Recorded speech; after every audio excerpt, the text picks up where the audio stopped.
Hello, everybody, and welcome to the show. You are now watching Permission to Exist. I am your host, Permission to Exist, also known as PTE, and today is Thursday, June 2nd, 2022. So, welcome to the show. I have a very interesting show for you guys tonight based on a video that I saw on YouTube last night. And when I saw it, I watched the entire thing and I said, oh, we're doing a show on this. So, welcome to the show. It should be a good one. It might be a long one, but I'm not sure. Welcome, everyone. Want to give a big shout out to everyone who is on my Patreon. My Patreon is a support platform right now until I can develop custom content for it. So, if you want to support the channel in a way that doesn't go through YouTube, give Patreon a try. Also, want to give a big shout out to everyone who hits my Cash App. My Cash App is PTE, well, $PTE622. And I want to thank everyone who does that. And they always do it so randomly, like midweek. And I just really appreciate that. It brightens my whole entire day. So thank you to everyone who supports the channel and to everyone else, of course, who supports the channel in any meaningful way, be that liking the video, commenting on a video, or subscribing to the channel. And they also rolled out a feature called Super Thanks, but it doesn't always show up. So there's that. So welcome everyone to the show. Good to have you guys. Good to see you. So just a little bit about where I've been. I had the closest thing to a cold that I've had in years, you guys. Over the past couple of days, it's still not entirely gone. I don't think it was what I call the touch. I'm not going to say the C word. I don't think it was that because it sounds like people who get the C word really go down and go down hard. Like it's very similar to the flu. And I remember what the flu felt like. So it was definitely nothing like that. Basically, it's like I'll get a tickle in my throat and then it'll make my eyes tear up and water. And then I have to cough and then that's it. So like right now I feel fine, but as I keep talking, it'll probably happen again. Those of you who are on my last show on A Deeper PTE, link in the description box, know that my voice pretty much went out on me towards the end of that show. That was the start of that. So I don't know what it was. I don't know if I had a cold. I don't know if I had the touch or if it's just really bad allergies.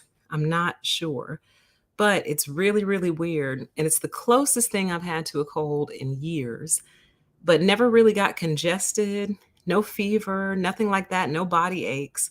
Just randomly, I'll just be walking and all of a sudden it's like my throat just like attacks me. It starts tickling, itching, and the only way to clear it out is to kind of cough, basically. Like I completely walked out of a store the other day. I was just getting ready to check out and then it hit and I was like, no, not right now, not right now. And it was so bad that I had to put my stuff down, go outside, cough, because I didn't want anyone to think that I had that thing, you know? So I went outside, coughed, came back in and checked out. So I was like, this is silly. I don't know what this is, but I want it to go away. But I feel pretty good right now. So welcome everyone. It says there's a lot of upper respiratory stuff going around right now. Glad you're feeling better. Thank you so much. And that makes me feel better knowing that there's something going around affecting the throat. So it says post-nasal drip or asthma, probably one of those two. It says if it's a fit of coughing, it's asthma. Oh, that's scary. I need to look into that. I don't like that. And I'm deeply affected by air fresheners. So if I walk into a room where someone has a plug-in, it starts up immediately. So maybe it is asthma. That's scary. I don't want asthma. That's not good. Not good. So welcome everyone. Welcome to the show. We're going to go ahead and get started.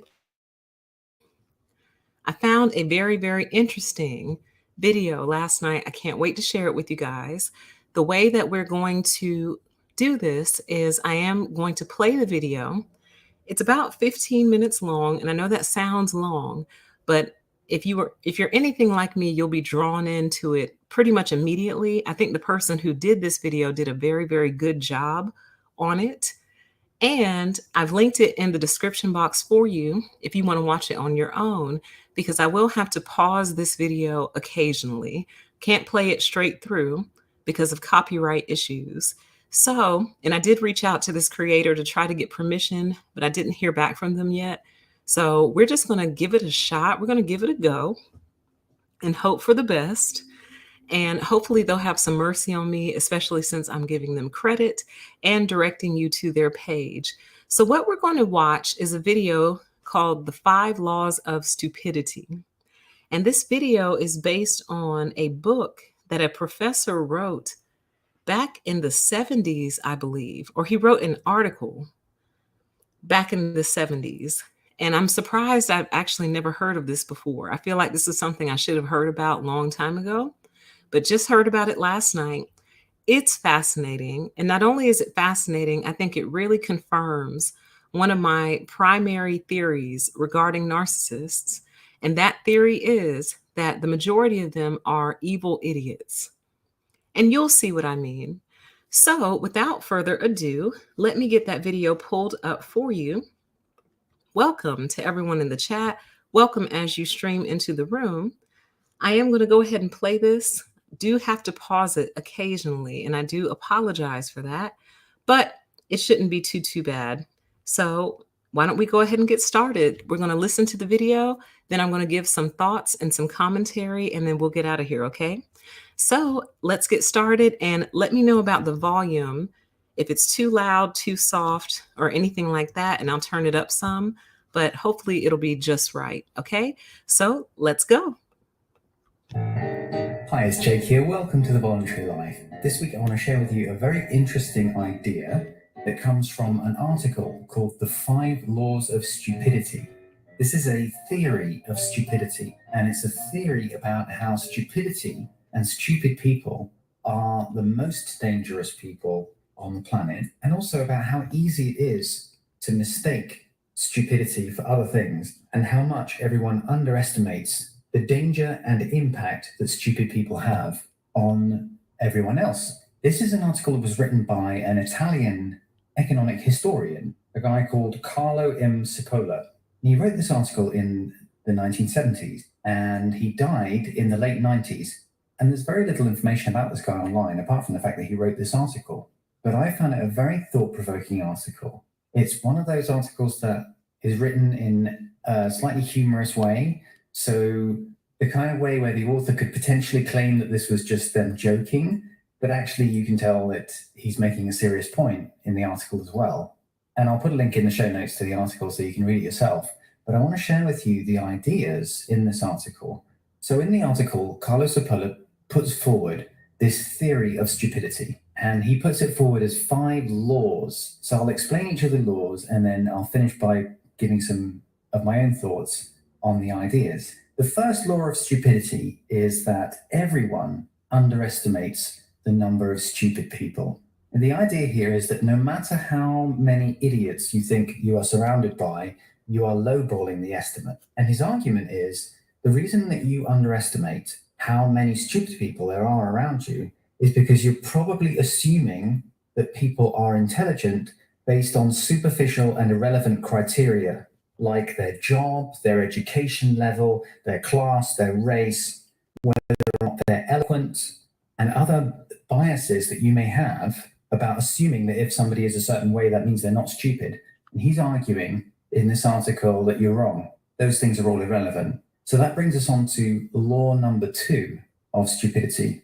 And that is that the probability that a person is stupid is independent of any other characteristic. So the idea here is that every characteristic that you can imagine, whether it's gender, race, nationality, education level, income, any category you can imagine, is uncorrelated to whether or not a person is stupid. And Cipolla even says in this article, there are stupid Nobel Prize winners. So you can't predict whether a person's stupid or not by looking at any of these other characteristics that they might have. His argument is that there are stupid people in every walk of life, in every ethnic group, gender, class, profession, income level, anything you can imagine. And he goes on to argue that there's the same proportion of stupid people in any of these categories because it's uncorrelated to any of these categories. He makes the argument that he can't tell exactly how high that proportion is because everyone underestimates it all the time. But the main point is you can't use these other criteria to determine whether or not someone is stupid. Just want to pause it for copyright's sake and welcome to everyone in the chat. It is great to see you all. And that brings us on to law number 3. This is his idea that a stupid person causes losses to others without gains to themselves. So he's defining stupid behavior as a social thing, and he's saying it's about whether or not you cause losses to other people without benefiting yourself. So it's a social theory of stupidity, and it means that you can still be stupid if you are very good at, for example, mathematical calculations or pattern matching or lots of other things. You could be very good at all of these things, but you're still stupid if your behavior towards others involves losses to other people without you actually gaining. So in order to explain this idea, Cipolla creates this 2x2 matrix. So you have 2 variables and 2 different possible states of each variable, which gives you 4 possible outcomes. So just to explain these variables. So one variable is, are you causing benefits to other people or are you causing losses to other people? So that's the first variable, is your impact on others.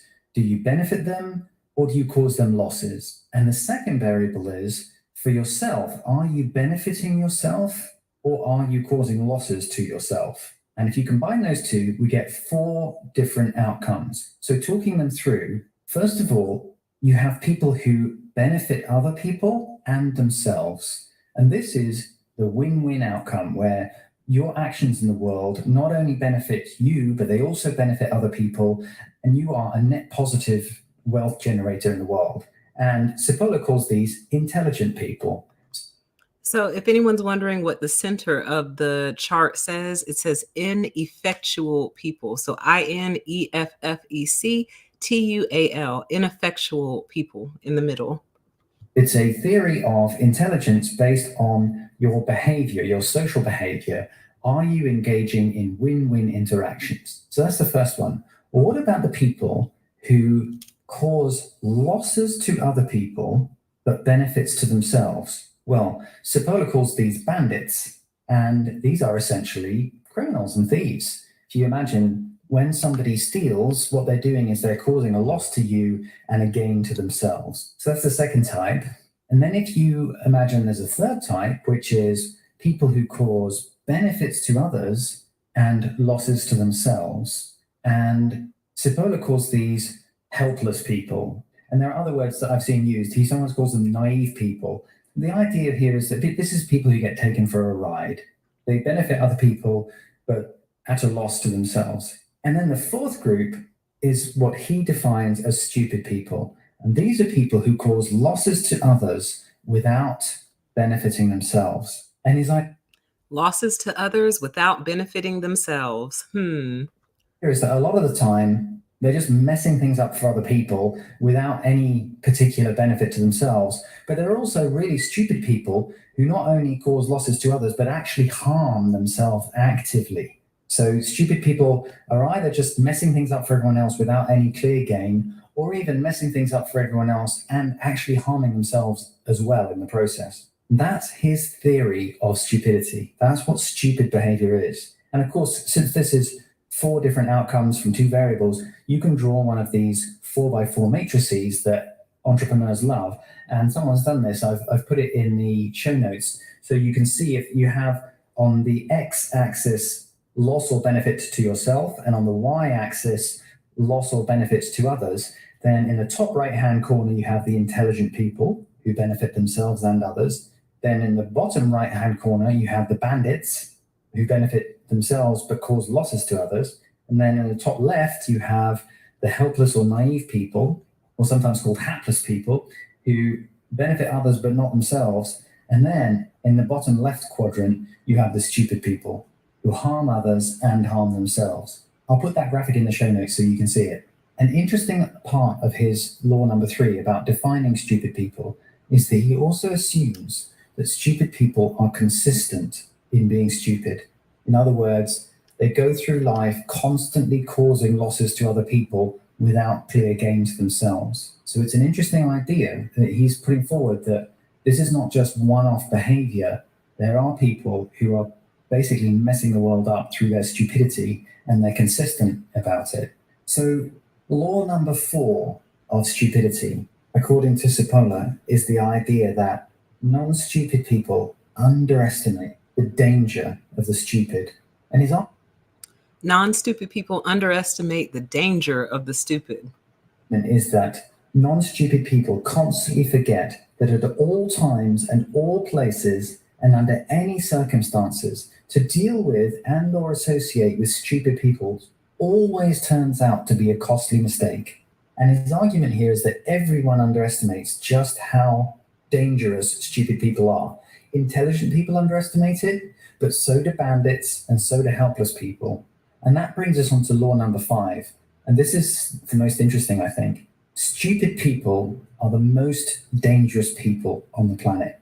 And as part of that law, a corollary of that is that stupid people are more dangerous than bandits. And the argument is that if you have someone who is a criminal, a bandit, who wants to gain for themselves by robbing you or by causing losses to you, that person is predictable because they are following incentives. And they may be unethical incentives, they may be doing something that is fundamentally wrong, but at least you can work out what they're likely to do because they have goals and they follow incentives. So bandits you can defend against because you can work out what a bandit might try and do to rip you off.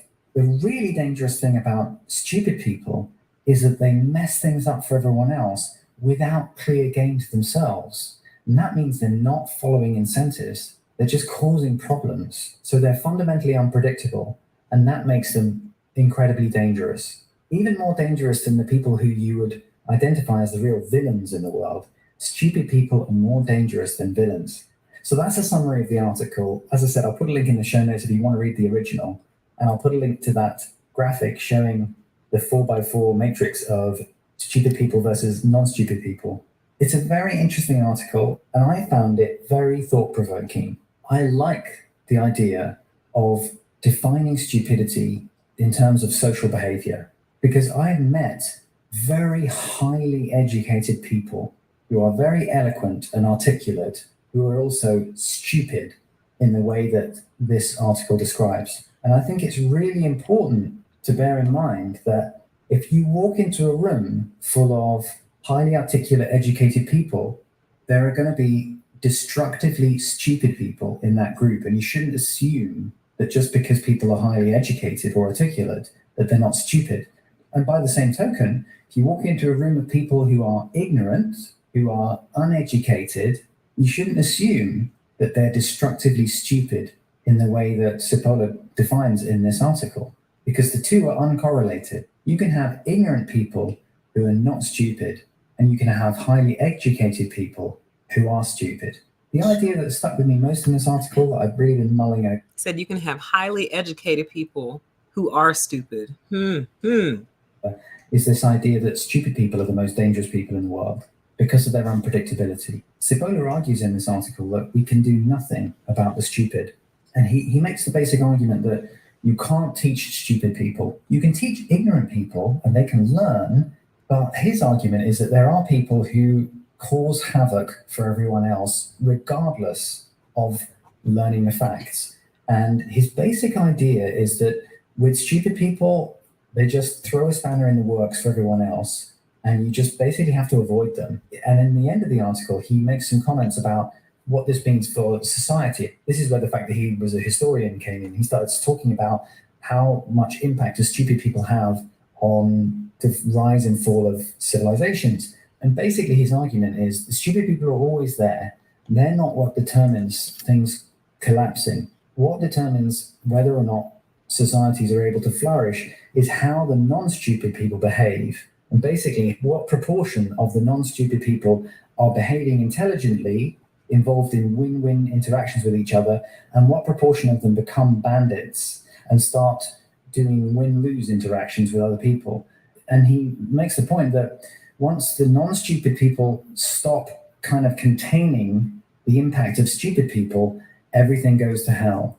So essentially, for society to thrive, His argument is you've got to keep the non-stupid people acting ethically, acting in an intelligent way, which is win-win. His argument is that although you have villains, or bandits as he calls them, people who are out to benefit themselves by robbing others, those people can cause enormous damage because they can lead stupid people in bad ways. Also, they can just unleash the force of stupidity, which can wreck things for everyone else. I don't think this idea is entirely foolproof. I'm still mulling it over myself, and I do see some problems with this idea. I mean, you can get down to nitpicking about, oh, well, how do you define whether a stupid person really isn't benefiting themselves? Because, I mean, you could say, for example, that I think the idea is 100% solid. a suicide bomber is doing something completely stupid because it harms other people and it also harms themselves. But then, from that suicide bomber's own perspective, they obviously believe that they benefit from killing themselves. So they could have their own subjective gains in mind. And I do see some other problems with the argument. And as I said, I get the sense that he was partly joking around by writing this article, but that he was definitely making a serious point as well. And it's one that I'm mulling over. I found it a very thought-provoking read. And I think the idea of thinking about the difference between bandits and stupid people, between people who are truly evil and out to cause harm to others in order for their own gain, thinking about the difference between them and people who just wreck things for everyone else without clear gain to themselves, that is a fascinating thing to consider, and to consider just how dangerous stupid people are. And also to think about his argument that he provocatively puts forward, that there are way more people who behave in this socially stupid way than you think. That's an interesting idea too. So I hope you found that interesting, and I hope that gives you food for thought. Don't forget to check out my books. I have All right. So that is the entire video. Again, apologies for having to pause that. But you know how copyright is. But you can find a link to it in the description box below and watch it as many times as you want. This video has 2.5 million views, and I definitely see why. It is just, first of all, it was just so refreshing to find content on YouTube that is actually good. It was good. It made me think. I listened to the whole thing, like the other 30 seconds, he's kind of plugging his book and his podcast and all that. But other than that, I listened to it all the way through. Even this time, I listened to it very intently all the way through again. So shout out to that creator. I hope they're okay with me using their video. I really, really hope so. So let's talk about this a little bit. I took some notes, and I think I'm going to step on my own toes because I have something else I'm going to use to kind of guide my thoughts. But I do want to read to you what I wrote down as he was speaking. And welcome to everyone in the chat. It's good to see you. Good to have you here. So first, he starts off by saying that stupid people are the most dangerous people on the planet. And I could not agree more. Couldn't agree more. And because based on his description of stupid people, which are people who cause losses to others and losses to themselves, to me, stupid people and narcissists are one in the same. Or, you know, narcissists are definitely stupid people. I don't know for sure that stupid people are narcissists. So one doesn't necessarily equal the other. But as he was describing it, I was like, oh, that's a narcissist. Remember how many times we've discussed how a narcissist will cause harm even to themselves if it means getting back at you, or if it means some harm will come your way. They don't even care about taking the L as long as they got you. Right along those lines, they don't even care that they're harming themselves. And even if they're not doing it on purpose, which it almost sounds like stupid people aren't doing it on purpose, they're just doing it, they still bring loss to themselves and others. And that's just, it's perplexing, because who wants to hurt themselves? An idiot, a stupid person. So that's what he feels makes them the most dangerous people on the planet. I couldn't agree more. He said everyone underestimates how many stupid people are around them, and that everybody is lowballing the estimate Okay. First of all, I would like some shout out, kudos, and credit for keeping a straight face throughout that whole entire video because I was about to laugh on many, many different parts. So now I'm going to get my laughs in, okay? Because I didn't want to mess the video up. I wanted to make sure you guys could hear it.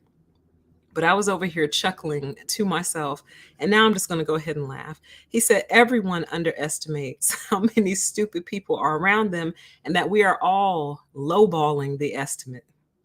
And I found that so disturbing, but also so funny. So funny for many reasons. But one of the reasons I laughed at that is because I thought to myself, oh, I don't think I'm lowballing. But then I thought about it again and I was like, yeah, you are.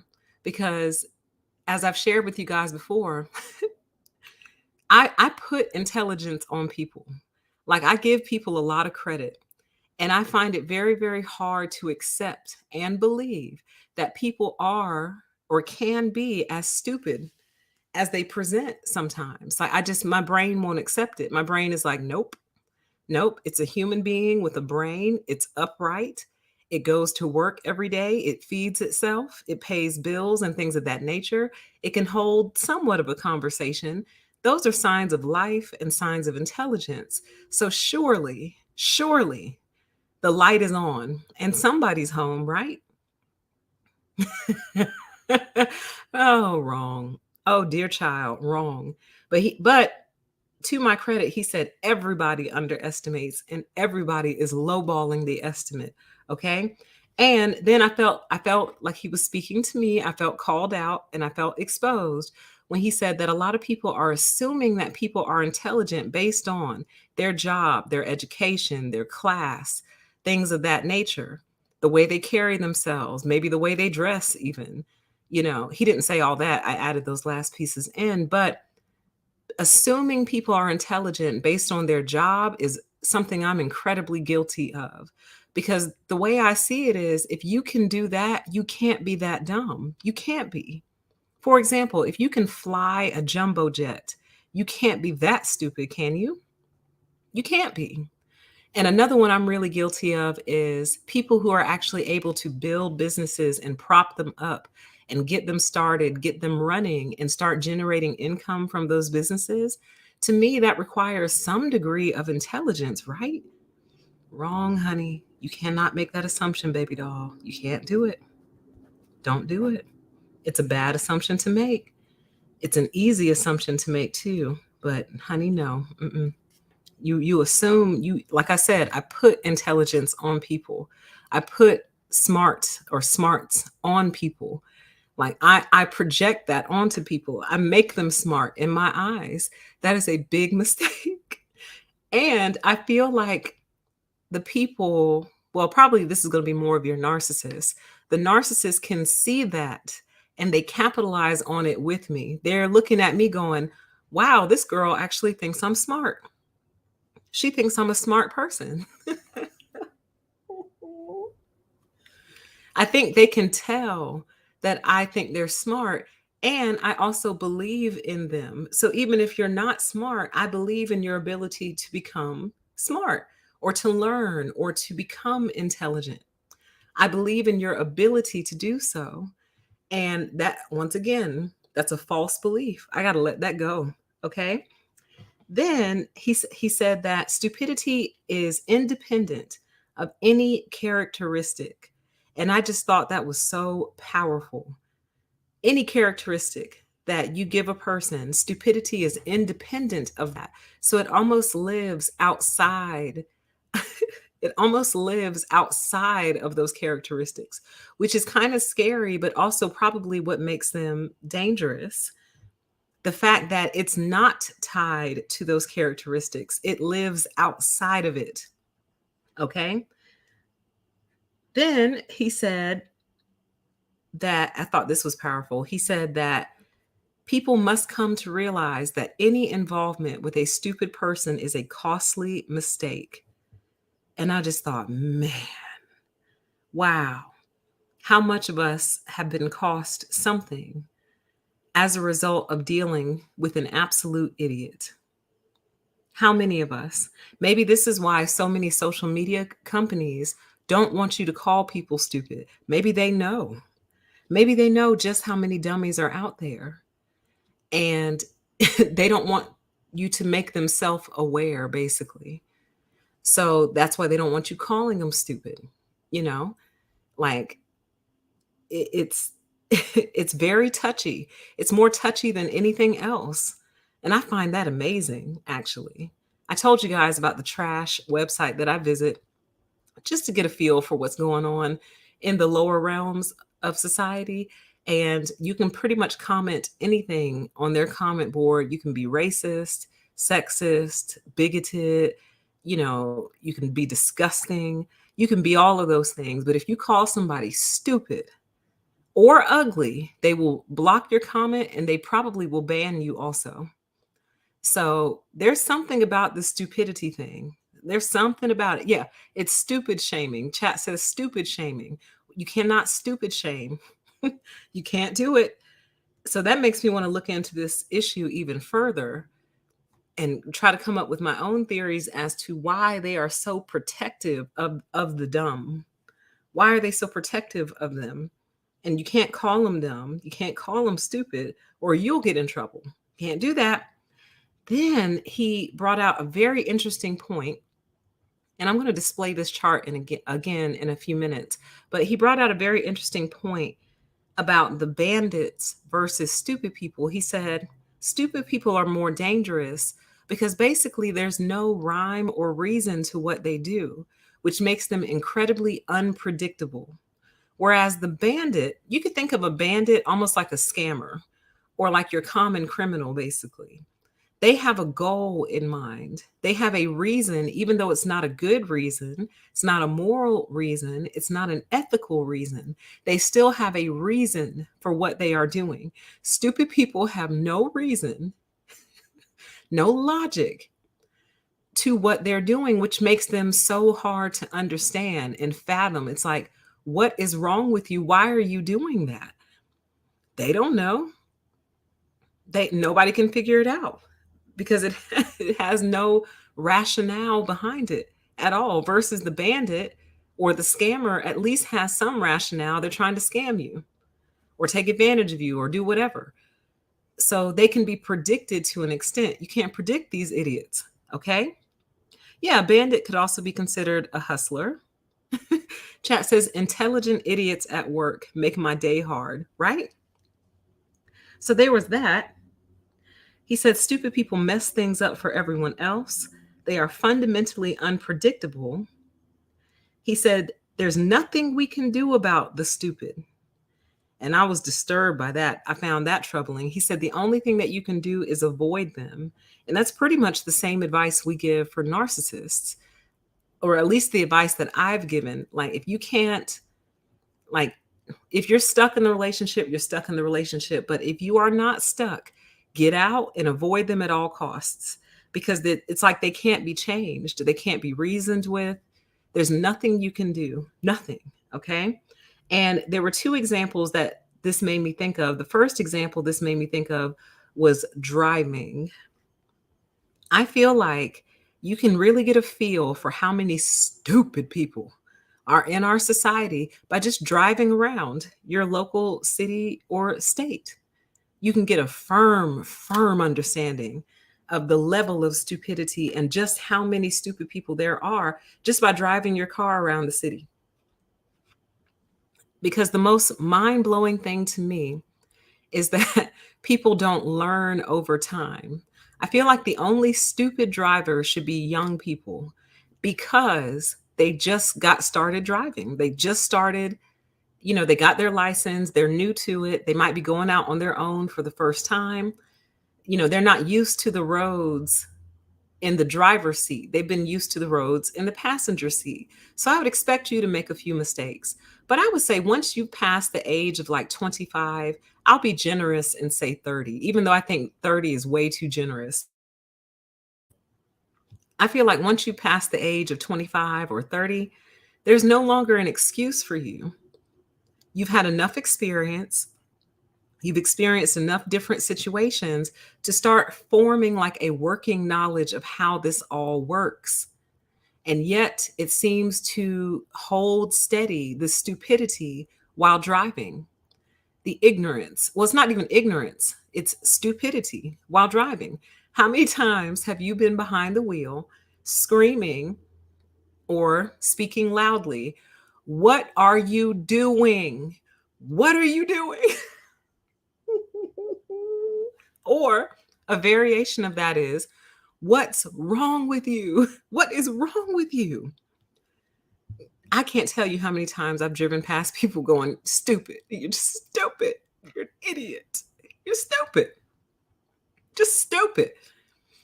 One day, I'm going to get my dash camera, my dashboard camera, and we're going to go on a drive. And I'm just going to drive around well, these gas prices have to come down first, honey. So when that happens, hopefully that happens, God help us. When the gas prices come down to something reasonable, I'm going to get a dash cam and we're going to go driving around the city so you can see what I'm talking about. So you can see that I'm not making it up, but I know that y'all know that I'm not making it up. It really shows. I feel like if you really want to get to know somebody, or if you really want to find out if they're stupid or how stupid they are, just let them drive you somewhere. Although that is very risky, it is an amazing way to find out. Like I'm telling you guys right now, I will not date or marry a man who is a bad driver, because to me, that is one of the best ways to tell that somebody's stupid. And if I get in the car with you and I can't wait to get out, I'm like, oh my God, I'll never let him drive me anywhere else ever again. That's it. That relationship's a wrap, because it deals with reason, it deals with logic, it deals with planning, it deals with foresight, it deals with courtesy and consideration and respect. All those things. Like there's a lot of different things that go into it. And like your attention and your awareness. Like, are you paying attention to the road? Like, did you see that ambulance behind us? It's been behind us for like 2 miles now with lights flashing and the sound going. You didn't see that? Okay. Relationship's over. I'm telling y'all are asking the wrong questions on these dates. Your first date should be a car ride somewhere, at least 30 minutes. What's our first date? Let's go somewhere. Let's hop in the car and drive somewhere. Let's just drive around the city and talk. And if he or she can't drive around the city and have a conversation without you feeling like your life is in danger, honey, drop them. I'm telling you, you're going to have nothing but problems out of that one. I'm telling you, this is priceless advice. I'm telling you. So driving was the first example that came to mind. And then quite a few of you brought this example up. Yes, it's the new IQ test. Absolutely. It's going to tell you everything you need to know about that person. Everything. Like if they're a smart, good driver, an efficient driver, you probably got a good cookie on your hands. But honey, if you're sitting there gripping that little bar that's on the passenger side, like, oh God, I hope these airbags work. If that's the feeling that you have inside while this person is driving you, I'm telling you, they're going to give you nothing but problems in your life, because all those different things that I just listed factor into driving. And if they're that careless with something that's actually kind of dangerous, driving is kind of dangerous. If they're that careless with something that dangerous, they're going to be careless in other areas of your life. I'm telling you. I'm telling you what I know. So driving was one example. The other example I came up with, I'm sorry, I didn't come up with this. You guys named this in the chat, was college. How many times have I told you guys, if you're not careful, college will make you stupid. It'll make you stupid. Oh, I agree, Red. It says, since the truck driving shortage, these new truck drivers are horrendous. I don't know what's gotten into these truck drivers. Something was wrong with everyone today. I feel I feel like they hit a switch or something. I don't know what these people are doing. I don't know if it's the solar flares, but it's almost like they all start doing the same thing at once. It's weird. It's like they go into a trance. And like all these people were stacked up in the left lane. I'm thinking we have a traffic jam. So as soon as I'm able to get over into the middle lane, y'all, it's wide open. Wide open. I'm like, what the hell? So we all just in a line like little ants, little centipedes or whatever, thinking that there's a traffic jam. I'd just peek out and look. I'm like, these idiots. Oh my God, let me get out of this line of idiots. I'm telling you, when I drive, my number one goal is to get away from everyone else. Just get away. I just want my own space, nothing in front of me, to my side, or behind me. Just let me get in my own little pocket, because when y'all group up on each other, you start to do stupid stuff. But these truck drivers are driving so aggressively, it's insane. I've seen them not get over, when you're merging onto the highway, they won't get over to let you in. I've seen them riding people's tails. Like, I don't know what's going on with these people. I've seen them trying to race cars. So like a car will come out from behind them to try to go around them and pass. And when the semi sees that, he speeds up. I'm like, what are you doing? You need to chill. You're like, what, 20 tons, 30 tons? I don't know how much semi trucks weigh, but you weigh much more than we do. You need to chill, bro. You need to pull over to the side of the road, take a nap, and then try again. But college, like I said before, if you're not careful, college will make you stupid, and it will. And I think it's because it's filled with people who are exactly as he describes. They have, quote unquote, great jobs as professors or whatever. They have all this acquired education, and yet are kind of dumb. Not all of them. I'm not speaking on all professors by any stretch of the imagination. Am I speaking about all professors? But I've come across far too many dumb professors. Stupid. Just flat out stupid. I just sit there thinking, did that make any sense to you, what you just said? Does this assignment make any sense to you? What are you asking for? If you really want to piss off your professor, one who's stupid, that is, ask them, what exactly are you looking for out of this assignment? What answer are you seeking? They typically don't have an answer to that question. The only time they have an answer to the question is after you turned in your assignment. Then they write all this feedback of what they were looking for. And I'm like, girl, why didn't you tell me that on the front end? Why didn't you put that in the actual assignment itself? But you want to tell me what you were looking for after I turn in my assignment. I can't. Y'all, I'll get triggered. I still have academic PTSD. That is a live stream on this channel called Academic PTSD. It's real. I'm traumatized. And I don't know why I did it to myself again. Crazy. Maybe I'm stupid for putting myself back through that experience. Who knows? But college, man, intelligent fools, as somebody said, no, they can't answer the question. I'll say, or here's another one. I'll say, in plain language, tell me what it is that you're looking for. They typically can't do it. They teach themselves how to speak in this very bizarre academic way, but they're actually not making any sense at all. And most of their papers, like their published papers, don't make any sense either. Like, what are you talking about? They're like, we're studying the mating dance of flies to see what socioeconomic influences impact racism. It's like, what? What are you talking about? But anyway, those are two really good examples. Now, let's go back to the chart. I found something really good. We're going to go through it, but apparently this is based on a book. So this is called The Basic Laws of Human Stupidity, and they do have it on Amazon. And I might order it. I might order it on Kindle because that paperback is a little pricey, but I might order it on Kindle just to read it because I'm very, very curious what they have to say. But this is what it's based on, and the author is Carlo M. Cipolla. I think I said that last name correctly. Cipolla, but that's who wrote it. But it's called The Basic Laws of Human Stupidity, okay? So now I found this little shindig when I was preparing for this show. And we're going to run through it together really quick. I'll give some closing thoughts, and then we'll get out of here, okay? And the chat says, I had to translate my academic books into everyday language all the time. What a waste of energy.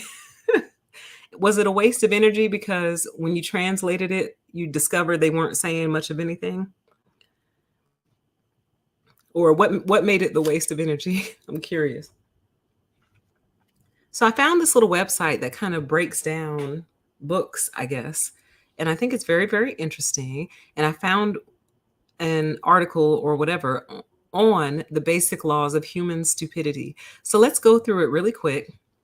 So here are the 5 laws. Law number 1, always and inevitably, everyone underestimates the number of stupid individuals in circulation.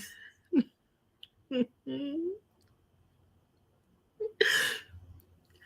don't know why that makes me laugh so hard. I think because it's confirmation and also a call out at the same time. It's like, stop assuming everyone is smart. Stop thinking that, girl. That's a mistake. And also just the simple fact, it's confirmation because I'm like, God, there are so many stupid people in this world. But then I'm like, oh, that's mean. Oh, that's mean. You can't be mean. Don't be mean. Blah, blah, blah, blah. It's not mean. It's true. We're absolutely, we're absolutely underestimating the number of stupid individuals in circulation. It says a waste of energy, especially because they could have written it clearly in the first place. Exactly. Like, why don't you just say what you mean?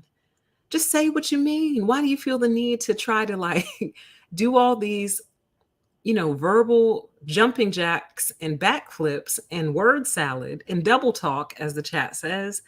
Just say what you mean. I think that's why I struggled so much in college, especially at the master's degree level, because these people would just talk circles around a very, very simple point. Just say what you mean, honey. Number 2, law number 2. The probability that a certain person can be stupid is independent of any other characteristic of that person. That's very, very powerful for me to remember. Like, don't think because of their job, their position, their role, how much money they make, what they've done. They built a business. They've done this. They've done that. Please don't think that that means that they're not stupid. The question is, how are they able to pull all that stuff off being stupid? That's what I want to know. How do they pull it off as a stupid person? That's what I want to know. The chat says they are failed writers, probably trying to exaggerate their self-importance. I think you're onto something. I think you nailed it. Failed writers trying to exaggerate their self-importance. I love it. God, that's so funny. That's so funny. And so true. Law number 3. A stupid person is someone who causes losses to another person or to a group of people while themselves deriving no gain and possibly incurring losses. So in other words, they do things that absolutely harm other people and they benefit nothing from it. And they might even hurt themselves in the process. See, to me, that's spiteful. To me, that's the definition of spite. Like, spite would be doing just that. Like, you're willing to hurt yourself to hurt somebody else. Like, and narcissists are spiteful as hell. And apparently so are stupid people. They just may not realize they're spiteful as hell. Someone who causes losses to another or to a group of people while themselves deriving no gain and possibly incurring losses. Yeah, you're dumb. You didn't even get anything out of it. You're dumb. Law number 4. Non-stupid people always underestimate the damaging power of stupid individuals. In particular, non-stupid people forget that at all times and places and under any circumstances, to deal with and or associate with stupid people infallibly turns out to be a costly mistake. So you know what this makes me think about?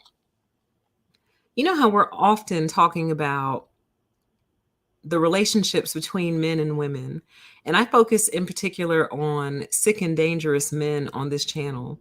And as we know that the sick and dangerous ones are primarily fixated on women, women's role in relationships, what women have done to men and how women have manipulated and gotten over on men. And I've never brought this up before, but I'll bring it up now. Every time I hear them speak, what I think to myself is, oh, it sounds like she was just an idiot. You were dealing with an idiot or a narcissist. But if she wasn't a narcissist, which narcissists are often idiots, you're just dealing with a dummy. It's like people have no ability to identify when they're dealing with an absolute idiot. And what do? They marry the idiot. Then what do? They have babies with the idiot, the dummy, the jackass. They have babies with it. Then they're shocked at the outcome of the relationship. They're stunned at it. How could this happen? How could this be? How could the relationship have turned out this way? Why is he or she acting like that? They're stupid. They're dumb. You're dealing with a dummy. And at least, at minimum, in the case with men, the reason I believe men often end up with stupid women is because she might be gorgeous. Period.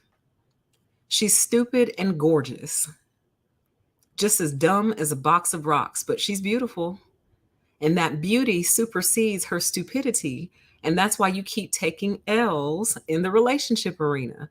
Your mind matters. Now, the current culture is trying to teach men that a woman's mind does not matter. All that matters is that she's fit, feminine, and friendly. And she might be a fit, feminine, friendly fool. Because you didn't say smart, you didn't say educated, you didn't say intelligent. She just needs to be in shape, feminine and girly, I guess, and friendly. And she could be a fit, feminine, friendly fool. She's an idiot. Yeah, an idiot. She's an idiot. And same goes for men. Men can be incredibly dumb as well. And I think women have to do a better job of accepting that fact. Because we so often think, well, he's not that stupid, you know. He builds skyscrapers. He can't be that dumb. You know, he built 2 or 3 different businesses. He can't be that dumb. You know, he did this, he did that, so he can't be that dumb. Yes, he can be. That's the whole premise of the 5 laws of stupidity. Yes, he can be. And don't be fooled by the outward expressions of what look like intelligence, but actually are not. Because remember, intelligence, according to this definition, are people who produce win-win situations for people. You win and they win. That's a sign of intelligence, when you can produce a win-win situation. So there's one way to know if you're dealing with a stupid person, if there's always a win-lose component to you guys' interactions. They win, you lose. Or someone else loses and they win. You're probably dealing with an absolute idiot. Okay? And law number 5, a stupid person is the most dangerous type of person. A stupid person is more dangerous than a bandit. Keeping in mind that the bandit has a goal, a purpose, a reason for what they're doing, even though that reason is not ethical or moral or anything like that, they still have a reason. Stupid people have no rhyme or reason for what they're doing. They're just stupid, and they cost you a lot of money. They're well, it's not just money. They cost you money, time, energy, sanity. They cost you all of that, okay? But our society has made it to where we really want to believe there's no such thing as a dumb person. And I think the school system has something to do with that. I really, really do. All right. So let's continue. It says stupidity is one of the most powerful dark forces which hinders the growth of human welfare and happiness. And I thought that was incredibly profound. The chat says stupidity is draining. Yes, it is. So, and they called it a dark force. So is this the dark force that we've been overlooking? Like, we focused on evil, and we know evil people typically are also really, really dumb, but I don't think we've been putting enough emphasis on the stupidity portion. It's a dark force. and it hinders the growth of human welfare and happiness. So it almost makes me believe that, like, this is probably more for a deeper PTE, but that the infliction of stupidity is intentional. And I think I will save that for a deeper PTE. Go subscribe if you're not. Link in the chat, link in the description box. It's a dark force. And I think that it kind of hides in plain sight because, maybe it can come across as almost like a goofiness, or it can come across as innocent. Like when someone is real stupid or really, really dumb, it can kind of come across as a certain type of innocence almost, which allows it to hide in plain sight and operate in plain sight.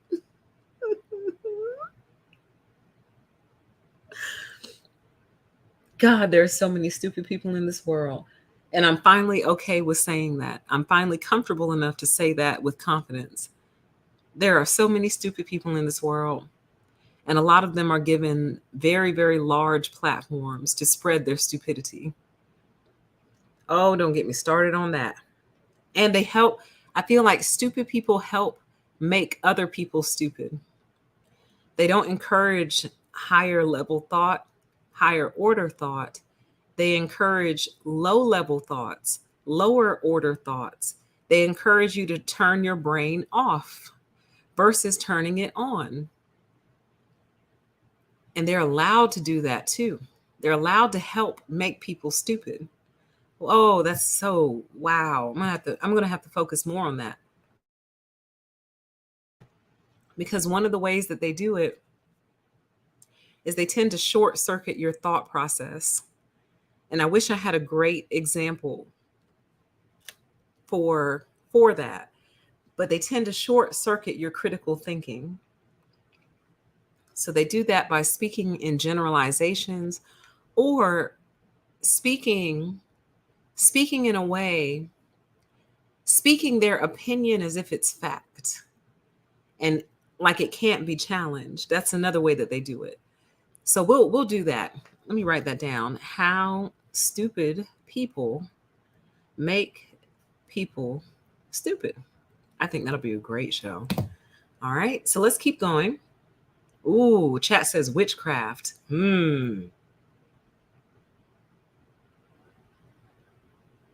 Chat says, I think some people's brains are wired to process things in extreme and complicated ways, so much to where their points never reach the surface. They literally can't develop common sense. Interesting. I think we need to spend more time on this. Yep, that's how else they do it. Deflection, denial, gaslighting, blame shifting, and projection. Absolutely. So I feel a second show coming on. So let's continue. It says, regardless of our estimates of stupidity, we are repeatedly and recurrently startled by the fact that people whom we once judged rational and intelligent turn out to be unashamedly stupid. Mercy. I feel like this happens to me on every new job that I start. I start a job and I'm like, wow, these people are on it. They're like, boom, boom, boom. Like they've got it. And really all that I'm really seeing is the end result of experience. Meaning if you've been doing a job for 5 years, 6 years, yeah, you're going to appear to be like this savant. No, I think a savant. I think I got the wrong definition. You're going to appear to be like this expert, genius guru, when really all it is like you've done it so much, it makes you look like you're, the best person to ever do it, basically. Like if someone were to watch me do my hair, they'd probably be like, wow, like that's incredible. How did you do that? I'm like, honey, from doing it 100, 200, maybe 300 times over the course of my lifetime, that's how.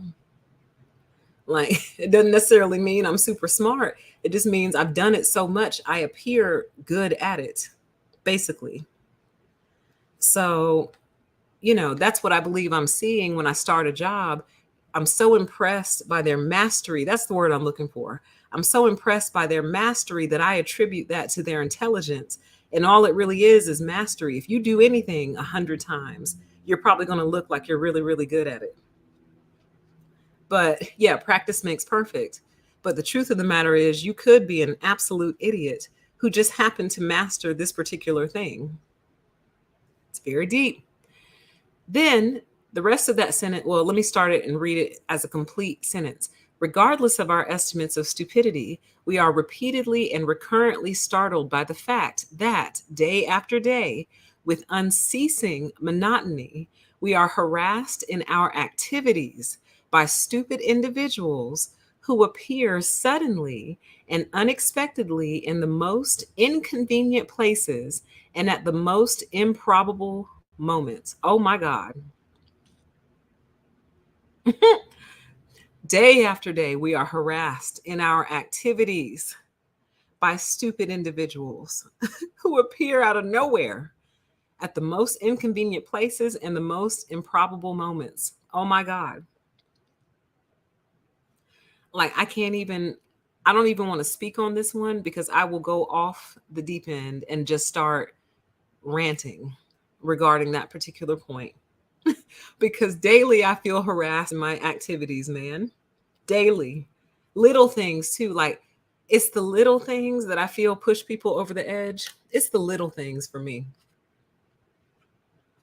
Harassed in my activities daily by complete, absolute idiots, to the point where now, you guys, I don't even bother like giving feedback anymore. I don't take corporations' little surveys unless there's an incentive tied to it.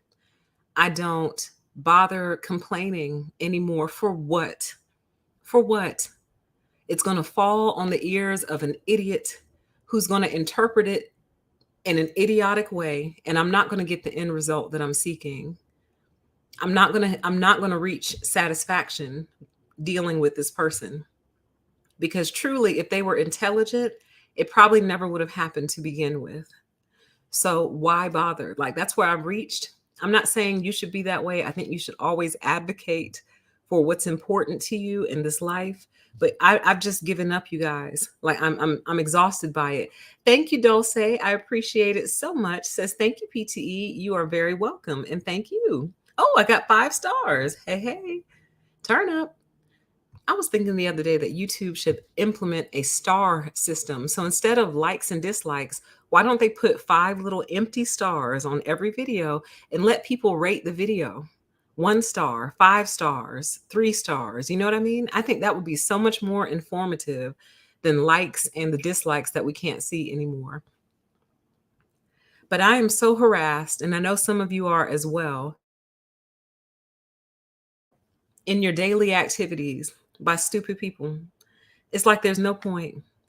It's like before I gave up completely, what I realized is, PTE, you cannot put more than 1 point in any piece of communication to any of these idiots, because all they're going to do is focus on either the first point or the last one. So if you need something, and let's say there's 4 different things that you need, you just need to pick one and go with that. And then call back and go with number 2. Call back, get somebody else, go with number 3. Call back, get somebody else, go with number 4. Because when you try to give them more than one thing at a time, it short circuits them and you're not going to reach satisfaction. So screw it.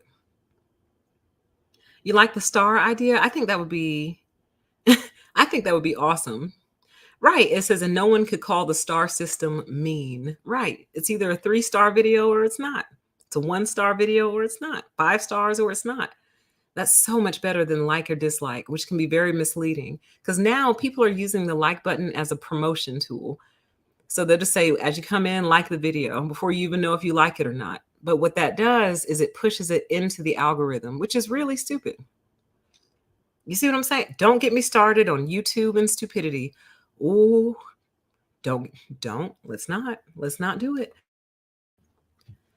Let's not. So you're going to push a video into the algorithm just because people liked it. Okay. All right. No problem. Again, I threw my hands up. I'm done with it. Now, it goes on to say the second law implies that whether you move in distinguished circles or not, you always have to face the same percentage of stupid people. Man, this actually made me feel a lot better about not going for a career like lawyer, which I might still do in my later age. Like I might become a lawyer at age 50, something like that, or doctor. Because what this basically tells me is no matter where you go, you're going to run into absolute idiots. You're going to run into stupid people. If you become a doctor, there's going to be dumb doctors around you. If you become an attorney, there's going to be idiot attorneys around you, and anything else. So, in a way, it almost gives me a sense of peace knowing that this place that I'm looking for that has more intelligent people in it than stupid people probably doesn't exist, honey. It probably doesn't exist.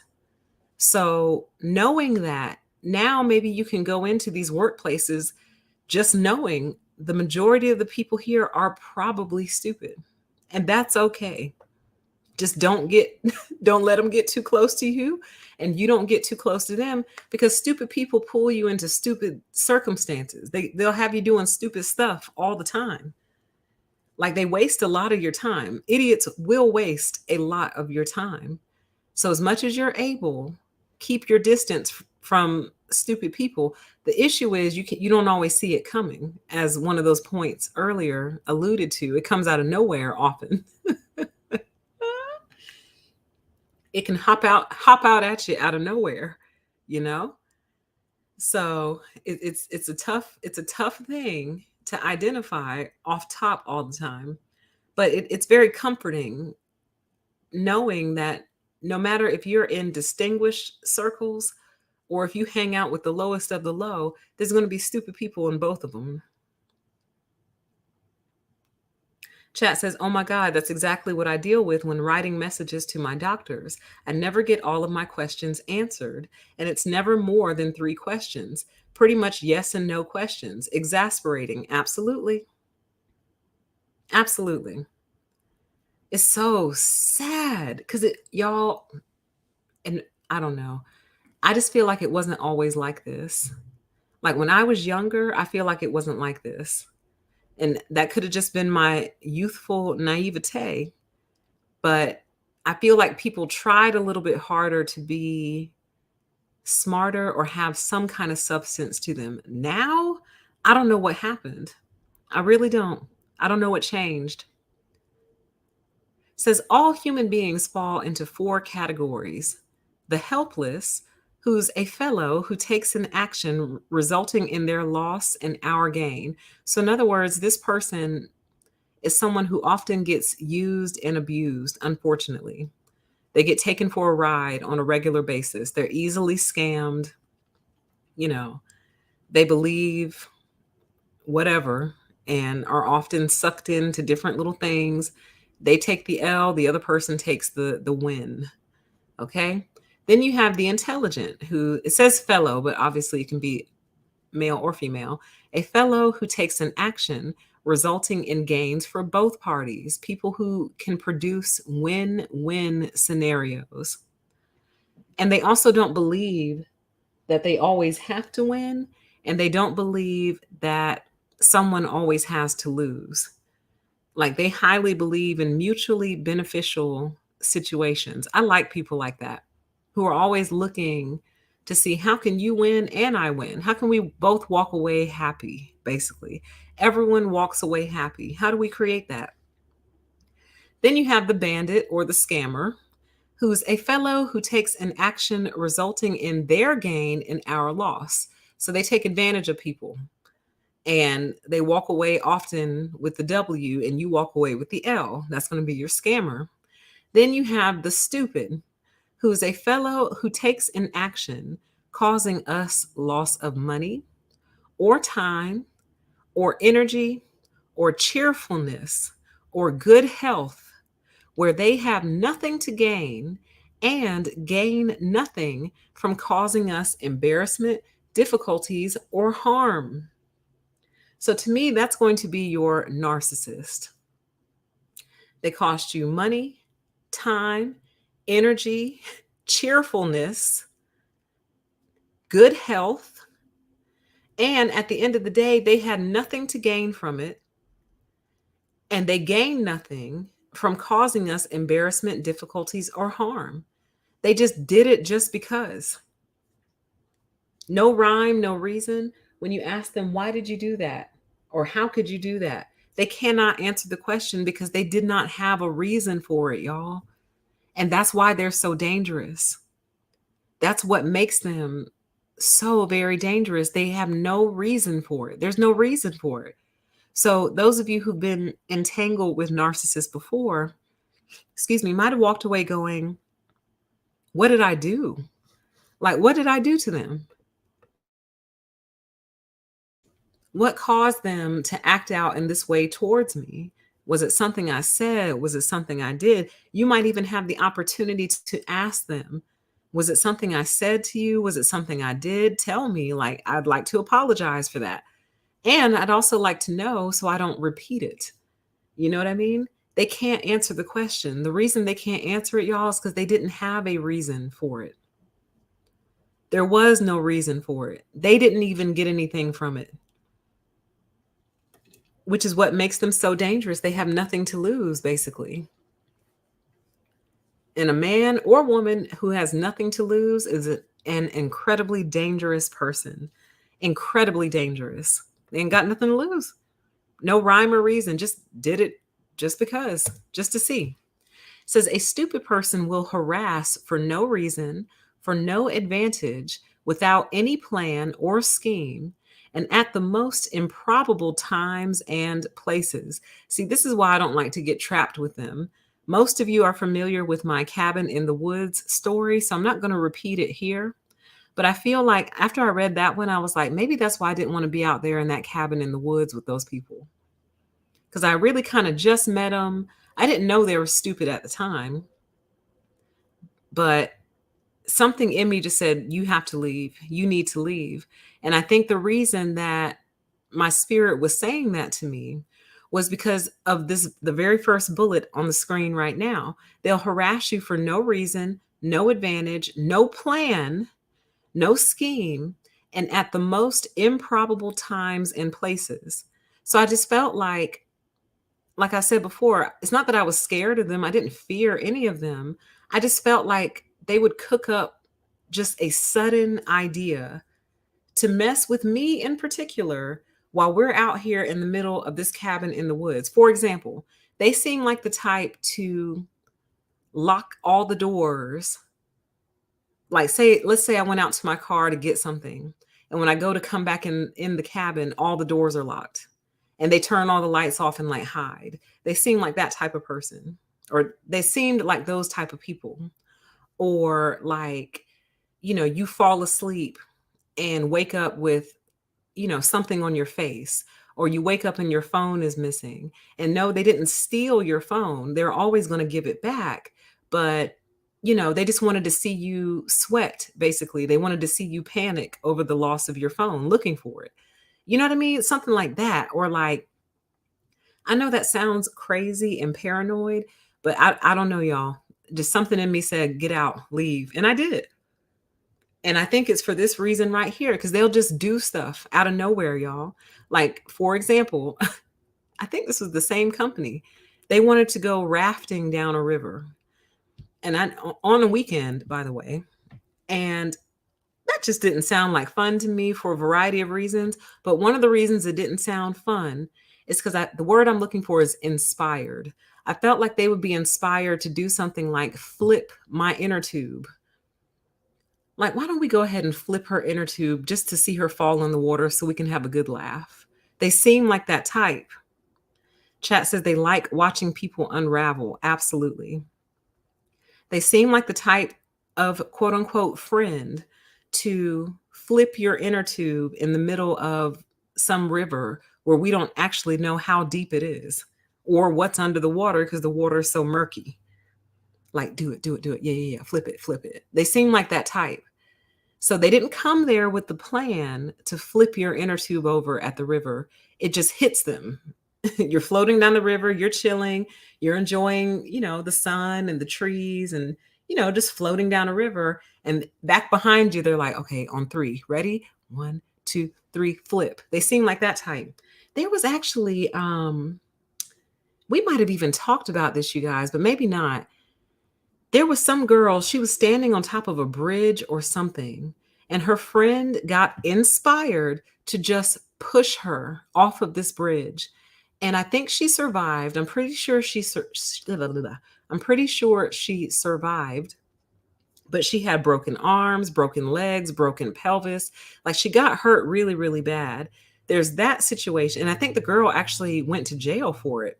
Could be wrong. I could be mixing up stories. There's that one, but there's one I know for a fact we talked about on this channel. It was on my community tab, and it might still be there. It's just like way down at the bottom of this girl who's walking along the side of a street with her friend. And as a city bus is driving by, she just like pushes her whole body weight into her friend and causes her friend to fall into the street. Narcissists will casually try to kill you. And luckily, the bus didn't hit her. She didn't get hurt. But I put that example up to say this is what they'll do. It's just so random. Stupid people will do very random things to you, something that you could not have predicted, something that you couldn't have planned for. It's one thing to plan for things, but it's another thing when you couldn't plan for it because they didn't plan for it. They weren't planning on doing that. It just hits them out of nowhere. Oh my God, perfect example. The guy who broke the girl's leg while jogging. So there's a video on this channel called Run, Alice, Run on narcissist dangerous pranks, where this guy, most of you are familiar with it, but for those who are not, this guy was out walking one evening with his female friend. They weren't dating or anything. She takes off running. He runs after her, and for whatever reason, he just trips her. She breaks her leg in multiple places, messed up her whole college, like graduation and all that. It's a whole story. You should check it out when you have an opportunity. But that would be a perfect example. Do you think he planned on tripping her that night? They've probably done that several times before, just go out walking during the evening. Probably something they've done many times. And for whatever reason, that particular night, he decided he was going to trip her on concrete, mind you. Perfect examples, guys. Chat says something is planning it, right? Something is planning it. So, this is so deep. This is fascinating. I love this. I love this topic. This is so interesting to me. So it says, because a stupid person's actions do not conform to the rules of rationality, it follows that one is generally caught by surprise by the attack. And even when one is aware of the attack, one cannot organize a rational defense because the attack itself lacks any rational structure. OMG. So you can't even hardly mount a defense because what just happened is so irrational. So irrational. I'll give you all a story from high school. So a friend of mine and I were leaving school one afternoon, and she asked for a ride home, and I said, okay. And I had a bag of gummy worms, which is important because the company who made them is trying to act like they never existed. And yes, they did. That's all I used to eat was the gummy worms. I love the worms. I've settled for the bears. I've made my peace with gummy bears, but I was a gummy worms girl, and all the other worms that are out on the market right now are trash. They're disgusting and they don't taste the same, and I don't like them. I want the ones that I had, but they're trying to pretend like they never existed. They did. Anyway, this bag of gummy worms, I accidentally left it in my car and it melted in the sun, but it was melted in the bag. So it didn't get all over the place, right? So she gets in the car, she sees the melted gummy worm, she's laughing, ha ha ha. I'm laughing, ha ha ha, whatever. Then she opens the bag of gummy worms, sticks her fingers in there, and smears it all over my window, the interior of the passenger side window. I couldn't believe it. I was like, why did you do that? And she's just laughing. She thought it was the funniest thing. And that should have told me then, right then, should have ended that friendship then and there. Um, because things only really got worse, to be honest. But I couldn't believe it. It was so random, so weird. I've never seen anyone do anything like that before. I wouldn't have thought to myself, let me hide these melted gummy worms so she doesn't take them and smear them all over the car. I never would have thought anything like that. I just moved them out of her way because I was like, oh gosh, my gummy worms melted. Man, I wanted those. We're laughing about it or whatever. She opens the bag, sticks her fingers in there. And I guess my brain thought she's about to eat it because, I mean, I get, do you? Like, if you want to eat melted gummy worms, go for it. Nope. She sticks her fingers in there, pulls out a big glob, and then just smears it on the interior of my passenger side window. I couldn't believe it, y'all. I even talking about it now, I'm just like, wow. Do you know how hard that's going to be for me to clean up? Like, why would you do that? I wouldn't do that to your car. I would never purposely vandalize a friend's car for any reason. Even if we got in a fight, argument, I still wouldn't think to damage your car in such a random way. How random are you? How random are you? Like, it was so bizarre, y'all. And that friendship, honey, wow. Again, I should have ended it right then and there, but I didn't. I don't know why I didn't. I don't know. But I know my feelings changed towards her after that incident. You can't do stuff like that to me and expect me to continue liking you at 100%. My feelings definitely changed. Um, but it's also very similar to the friend who, this is a different friend. I've been surrounded by not very good people in the past. And it's kind of sad. And it worries me also. Like, why did they cling to me? Where we were driving down the street, same car, driving down the street, she just throws it in, what did she throw it in? Neutral. So we're traveling down the street at about 40 miles per hour, just talking about whatever. And all of a sudden, she just throws the car into neutral because it wasn't a stick shift, but I can't remember the actual name of the thing, was in the middle where you can go to drive, park, neutral, all that. It was in the middle, kind of in the console middle area or whatever. She just throws it into neutral out of nowhere, y'all. Nowhere. I was just like, oh my God, wow. No, that was a different girl. The girl that threw my car into neutral was a different girl. Different girl. Now I see why my dad didn't want me to go to that school. My dad tried to put me in a smart people school, but I didn't want to go. Take my life as a lesson to where if you know your child needs to be around other smart kids, no matter how much they kick and scream, even if they say, well, I would never say this to my dad, but even if they said that they hate you, they'll hate you if you make them transfer schools and make them go to the smart people school, let them hate you. I'm telling you that much. Let them hate you. Let them be mad. Let them get upset with you. Let them not speak to you for a couple of weeks, months, because I promise you, when they get older, they will be so grateful that you put them in the smart kids school versus just the regular ass public school. Versus the regular school. And now I see why my daddy didn't want me to go. Thank you, Daniel. Thank you for the super sticker. I appreciate it so much. So much. Big supporter of the channel. I appreciate you so much, Daniel. So very much. Yeah, I've been surrounded by some folks. That was a different girl who threw my car into neutral. Probably damaged it.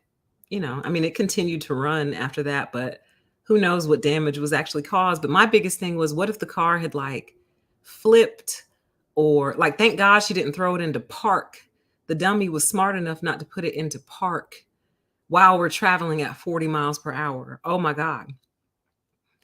But it scared me. And then once again, I never looked at her the same after that. I'm like, why would you do that? Number one, how could you do that? Number two, what's wrong with you? Number three. So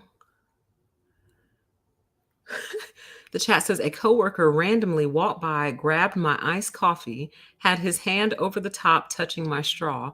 He chuckled and put it back down. He looked appalled when I threw it out and asked for my $5.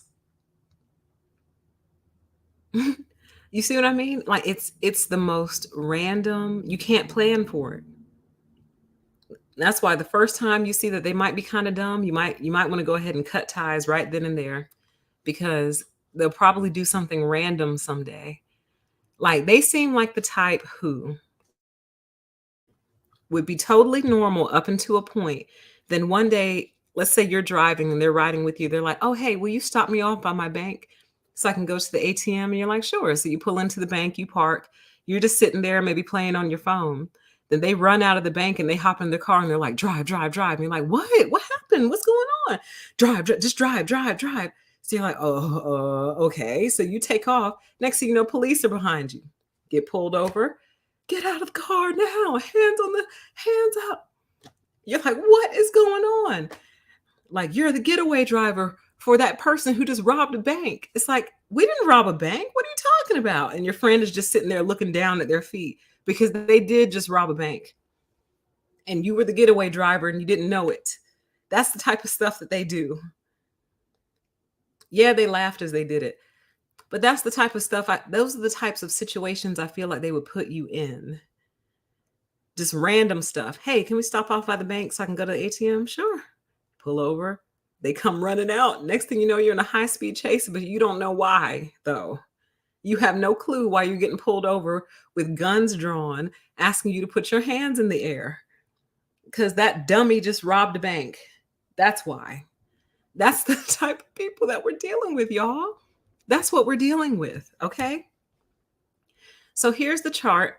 Again, it looks a little different from the one we were just looking at, but I think you can see it better. And again, in the center, it says ineffectual people. So I guess ineffectual people are people who just can't get anything done. They're not helpless. They're not intelligent. They're not stupid. They're not bandits. They're just, empty seaters, I guess. I don't know. But that is the whole chart there. So again, people who cause losses to themselves but benefits to others are helpless people. People who cause benefits to others and benefits to themselves are intelligent people. People who cause benefits to themselves but losses to others are bandits. And people who cause losses to themselves and losses to others are stupid people. Just stupid. Really makes me want to read that book too. So there's that chart, that graph. I forgot to link this, but I'll link this after the show so you guys can look through this if you want. Thought it was a very, very great summary, and that's pretty much the end of it. And then here's what the website looks like, so you'll know what you're looking for and what you're looking at. But this is what the website looks like. It's on SlideShare. Okay, so there's that. So I just have a few more thoughts, and then we'll get out of here. And actually, I'm going to go ahead and give you all this SlideShare right now for anyone who might want it and want to review it themselves. Yes, they're very destructive. Yes, destructive is the word for them. Okay, so just a few closing thoughts. I have questions, a few answers, attempting to answer those questions, but these are really just questions for you guys to think over as you go about your day and week. Oh, that little throat thing is trying to start up.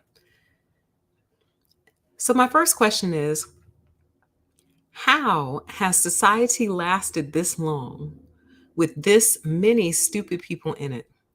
And that is a sincere question. How has society lasted this long with this many stupid people in it? So I attempted to answer my own question a little bit, but again, these are questions just for you guys to mull over because I really don't have the answers. But I said, does one intelligent person offset the balance or offset the destruction of stupid people? So in other words, does one intelligent person offset 10 idiots? So if there's even one smart person in the room, can that help offset can that help offset the stupid energy in the room and the stupid decisions that they might make? It's actually, I think, a really good question. Can one intelligent person offset a certain number of stupid people? Answering the question, how has society lasted this long with this many stupid people in it? Maybe the very few intelligent people that there are offset the damage that these people can cause. That's one idea I have for that. The other idea I have for that particular question is maybe we're not as good as we think we are, y'all. Maybe our society is not as great as we actually think that they are, or think that they are. Think that, let's try that again. Maybe our society is not as great as we think that it is. So we think we're living great because we have computers, internet, jobs, industry, supply chains, products, services. You can go get a surgery. If something's wrong with you, you can go get it fixed up by the doctor, medicines. Maybe we think we're an advanced society, but maybe we're not anywhere near as advanced as we possibly could be or should be. Like, I'm continually disappointed in the state of technology, considering that it's the year 2022. I just feel like there are so many, like, our phones should be, God, I can't even describe to y'all what our phones should be. And Siri doesn't count. Alexa doesn't count. Nope, none of that counts. People are all freaking out about artificial intelligence. You shouldn't. Because for artificial intelligence to ever be a real problem, an intelligent person would have to design it. Period. So AI will never become a problem until an actual intellectual person designs it. Now you have a problem. When you put a real intellect behind the design of it, now you got a problem. But like, when I'm texting and when I'm writing, using my phone, it can barely predict what I want to say next. And you should know me by now. You should have observed my writing so many times by now that you literally know what I'm going to say next. And it doesn't. I mean, sometimes every now and then, but it doesn't, honey. It doesn't. Like, the grammar should be 100%. The spelling should be 100%. I mean, spelling they kind of have down a little bit, but like, in other words, what I'm trying to say is maybe we're not as good as we think we are. We think that we have come so far, but what if we're nowhere near as far as we should be? You see what I mean? Like, for example, what if there is a better way to move around a city? What if there is a more intelligent design to the highways and the streets and the street lights even? Like, at this point, the GPSs should be communicating with the street lights. So like, if a stadium lets out and all these different, like 100,000 people, excuse me, have plugged in an address in their GPS coming from one location, that should send out a ping to all the street lights in the area. And those street lights should be smart enough to coordinate themselves, saying, "Ooh, we have a big rush coming our way. Let's turn all these lights green so all these people can just move, move, move, move, move. Then when we see the numbers starting to die down, we'll start to turn the lights red again." Like, that's the level of intellect that I'm looking for. Or even if it's just you. Let's say it's just you, it's 2 o'clock in the morning. God only knows where you're coming from, but you're headed home. And there's all these red lights on your way. Your GPS should be pinging all the street lights as you move down the street, just turning green. There's nobody else out there.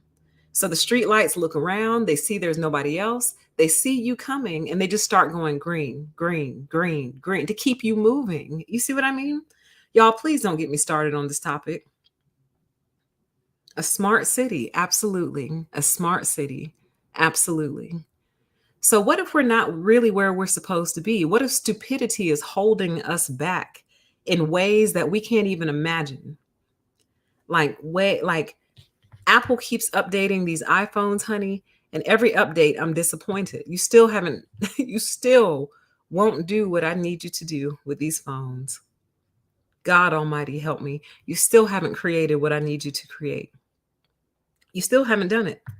I'm not impressed. The only thing I like about my iPhone, I don't know the experience that you've had with yours, but what I like about the iPhone is that you can you can leave it dead for like 2 years, plug it back up, give it a charge, and it's fine. Like it still works. I don't know why that is. Every Android I've ever had dies after like 1 year. 1 year and one update, it's dead. Um, in my experience, and I can only speak for myself, I have not had that experience with the iPhone. I like that because I kind of keep my phones almost like little time capsules or like little archives. So even when I'm not using it anymore, I always know I can just power it back on. It'll work, and everything that I want to be there will be there. But other than that, I'm not impressed with all these updates and all these silly little cameras that keep putting on the back of them. Like, stop. It's not what we asked for. So maybe we're not as great as we think we are. We only think we're great. But what if we're nowhere near, not even close to where we should be based on the fact that we're supposed to be the smartest creatures on the planet? Okay. So there's the first question in my set of answers. Okay. My next question is, how will society survive into the future with this many stupid people in it? And my answers to that question are, number one, I honestly don't think it will. I think that we're reaching an apex or a peak, if you will. Or maybe we've already crossed over that peak and we're on the downhill slide right now. And I think the reason for that is because of technology. So, if this is the best we can do with tech and people are stupid as ever and appear to be getting dumber and dumber by the day, then what does that mean? It means technology couldn't fix it. When we were in the fields farming and doing all that, that didn't fix it. Tech didn't fix it. I don't think anything's going to fix it. People continue to make poor decisions in spite of being in the presence of all this information, y'all. Libraries, online libraries, Google, YouTube. I mean, you can learn things just from watching like TikToks and stuff. I'm not saying TikTok is a source of educational material, but what I'm saying is, in the presence of all this information, we're as dumb as ever before. So if that didn't fix it, I don't think anything will. We don't learn from our mistakes. We don't learn from the past. We're horrible at predicting the future. I don't think we have much longer to go here. I really don't. I don't see how we can survive into the future. Partially because things have gotten so stupid, people don't want to have kids anymore. Who could blame them? Who would want to bring their children here? In this society, I think about that all the time. I was like, God, I wouldn't want my kids going to school with these little dummies, because I see their parents. Their parents are dumb. So the kids are probably dumb too.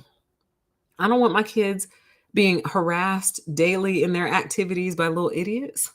I really don't. And having to explain to them that, well, sweetie, society is filled with a lot of stupid people. And them look at me and go, well, Mom, why did you bring me here then? If you knew society was dumb, why would you bring me here to contend with it? You see the time that you've had. So knowing that the time that you've had has been a daily, day-to-day harassment in your activities, why would you bring me here? I don't know that I could do that to an intelligent being, assuming my kid would be intelligent, because God only knows. Hopefully it's genetic, but maybe not. I don't know. Or what if their dad is dumb or comes from a dumb family? So even if their dad isn't dumb, what if the genetics for stupidity are in his family? They bypass him and go into my kid. See, I can't run risks like that. That's a risk. I can't run risks like that, honey. I can't raise a little dummy. Can't do it. Hell, what if the genetics are in my family and they bypass me and go into my kid? And I'm like, where did this little idiot come from? This is you. This is your fault. It ain't my fault. Don't blame me. Well, you trying to say the stupid genes are in my family? Anyway, I don't know how we're going to survive into the future. That was the first thought I had to answer that question. The second thought I had was, maybe this is how all great civilizations fall. Maybe this is what happens. Maybe they start from ground zero slowly start kind of working their way up, figuring little things out, making tools, making different technology. Because keep in mind, a technology doesn't necessarily mean something electronic. A technology could be something like the wheel. The wheel is a form of a technology. They start making their little tools and their little technologies. Then they, start to grow and they expand their families and things are happening and they get bigger and bigger and bigger.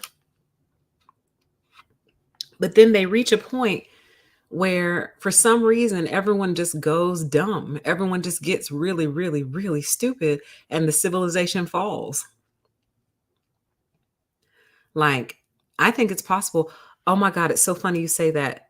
Quick deviation. So the chat says they should be able to test for stupid genes on ancestry DNA. I just saw a story come out. Forgive me if the details are a little shaky because I just read through it really quick. But a man was a sperm donor and he knew he had a genetically low IQ. He has some condition that causes him to have basically severe learning deficiencies, but he did not tell anybody. He didn't tell the clinic that he was donating to. So therefore the clinic could not tell the future mothers that you're receiving a sperm donation from a man who has a genetically low IQ. And as a result, they gave birth to all of these babies, and quite a few of them have this genetic deficiency that causes low IQ. I was trying to see if I could find it real quick, but I can't. I don't know where I put it. But I was like, oh my God. I was like, oh my God, that is just so wow. So it's funny that you say that. They can his is man with low IQ sperm donor. Let me see if I can find it really quick. The sperm, yep, boom. Sperm donor fathered 15 children for lesbian mothers without telling them he had an inheritable low IQ illness. It's called Fragile X syndrome. He has Fragile X syndrome, and it's a hereditary disease associated with low IQ and mental development delay, and it is incurable. I'm just going to drop this link. Let me see. I know people like more official links. Oh, it was on the New York Post and Daily Mail. Here, I'll give you all the New York Post link so you can have it if you want to go check it out now.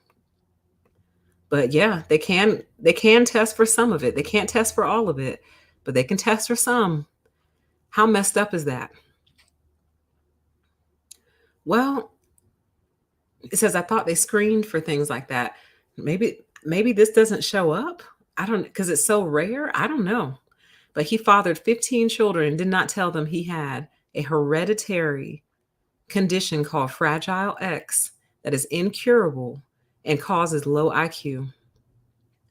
I said, what's going on? This is a clown world, man. This is a clown show. Okay? Oh, what do you mean? It says like a male calico cat. What is that? Oh, they don't exist, right? Only the calicos can be female, right? What do you mean? Tell me what you mean. Red, don't do that. Don't go around calling people that. Don't do that. Okay?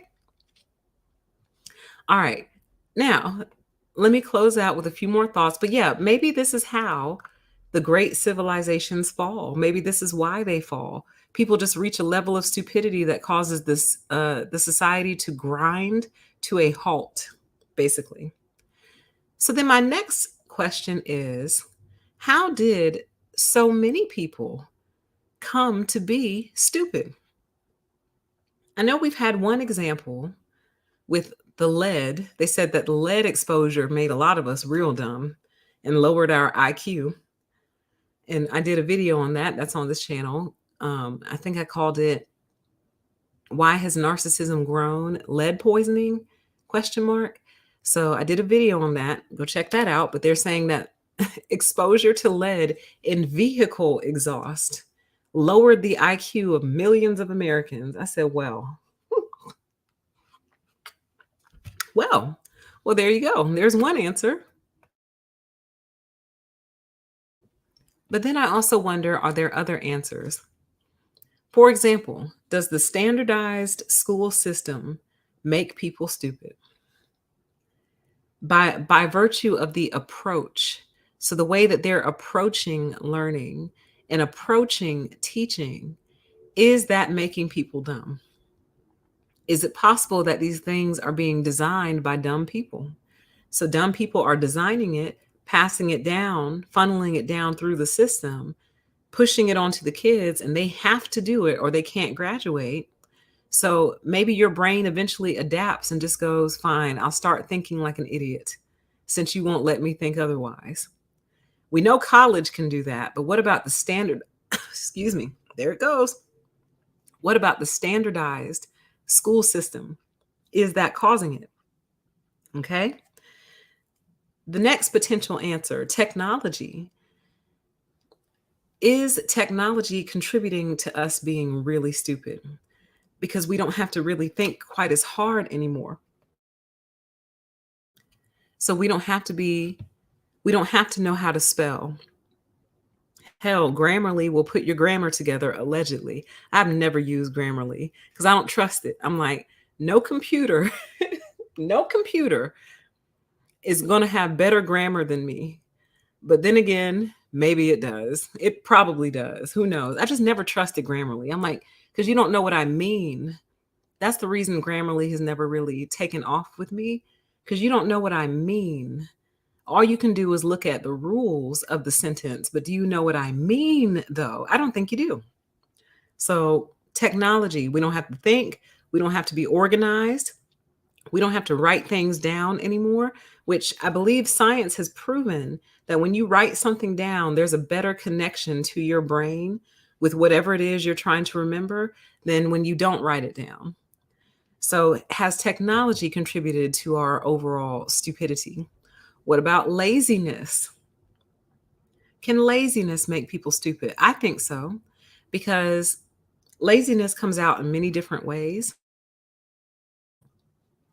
But when you have to do things, you kind of force your brain to think in a very sequential order and think about things. Even like something as simple as cooking. Involves planning, preparation. It involves knowledge of temperature, different tools, pots, pans, whatever, different mixtures, how to measure things. Like cooking involves a lot of thought, even if you don't realize it, it kind of does. So if you never cook, like never, you're denying your brain the ability to think about that particular activity.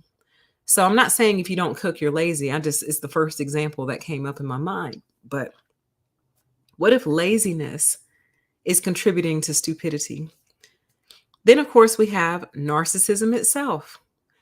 Is narcissism contributing to stupidity? The issue with that answer is, which came first, the chicken or the egg? Did stupidity translate into narcissism? Wait, let me rephrase that. Did stupidity cause narcissism, or does narcissism cause stupidity? I don't know which came first. I don't know if being dumb actually makes you a narcissist or if being a narcissist makes you dumb. I don't know which is true. I don't know. No clue, but it's a thought, something to think about. And then the final thought I have on this question, again, the question is, how did so many people become stupid or come to be stupid? I said, it's not really an answer, it's more of a thought. I said, I know the gods have got to be disappointed.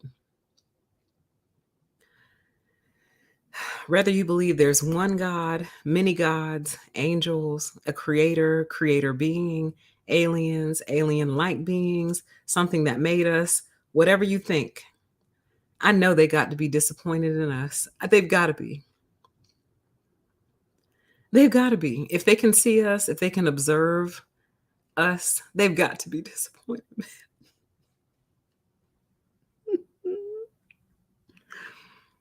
I know they just sit around with their head in their hand. You know how you sit with your head, your chin, like in the palm of your hand, and they just shake their head like, ah, they're so stupid. They're so dumb. They haven't even figured out how to stop going to war with each other yet. They're so stupid. They're having supply chain issues. They can barely feed the babies because someone didn't plan ahead and make sure that there'd be enough formula for the babies. They're so stupid. I'm on a side note, just on that note, I am really bothered that only like 1 or 2 companies in the country produce baby formula. That's very, very disturbing. It's like 1 or 2 or 3 companies produce baby formula, and one of them is offline right now because the FDA found like contamination or something like that. I'm like, oh my God, we put all of our eggs in 3 baskets to feed the babies? That's stupid. So again, whoever made us, God, gods, aliens, whoever made us, they've got to be disappointed. They got to be. And my whole thing is like, look, it's just time for you to upgrade us. We need an upgrade. Power us off, upgrade us, power us back on, and we can do better. Like, don't leave us to our own devices. You see it's not working. But I know whoever made us has got to be so disappointed in us. So disappointed.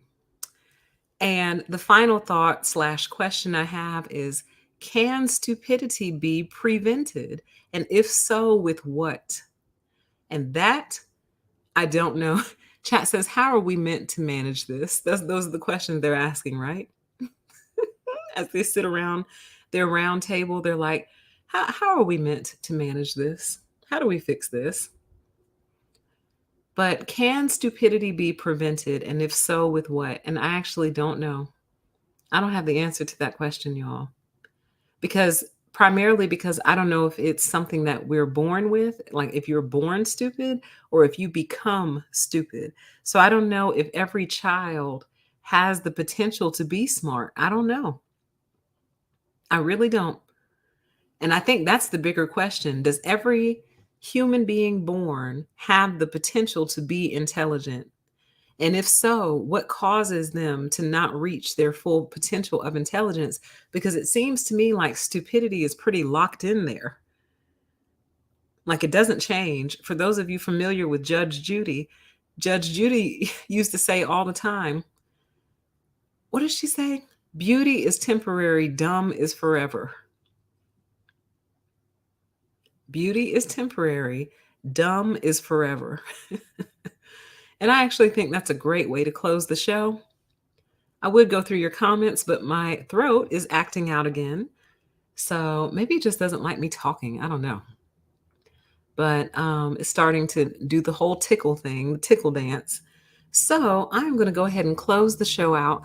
I hope you guys enjoyed it. I'll link everything that I mentioned during the show. As I listen to the playback, I'll link it for you. But the link to that video is already in the description box, so you can check it out yourself. And I have a few other links to add for you. I'll probably put that in a comment in the comment section down below.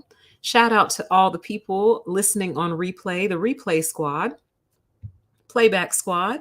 Please leave a comment. Let me know you were here and let me know your thoughts. Thank you to everybody in the live chat.